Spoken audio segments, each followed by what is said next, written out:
Arestado ang tulong estudyante kan Bungabong National High School sa Bungabong, Tabaco City matapos na maaktuhan nagagamit ng marijuana Huwebes, Pebrero 2. Sigon kay Police Senior Master Sergeant Oliver Pablo, tagapagtaram kan Tabaco City PNP, base sa pahayag sa indakan principal, mantang nag-i-inspeksyon ng gwardya sa palibot kang eskwelahan, naaktuhan man ang pigibong ilegal na aktibidad kan tulong sospek oras din pagklase. Dai naman ako apang magnigar kan mga suspetsado.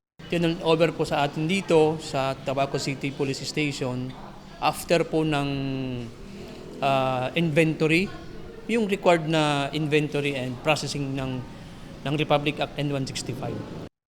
Sa impormasyon, anas 18 anyos ang mga sospek asin mga residente kan Barangay Baranghawon, parehong syudad. Apwera sa marijuana, nakumpiskar man sa mga kagibo ang iba pang parapernalya siring kan improvised tutor. Na sana po ay di po kitang mag-resort sa arog kening mga aktibidad, sir.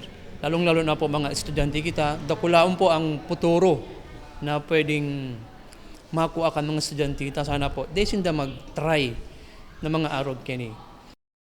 Kasong pagbalgar sa Republic Act 9165 o Comprehensive Dangerous Drugs Act of 2002 ang kakaatubangon kan mga suspetsado. Para sa mga baretang Tatak Bicol, Carmelo Balya.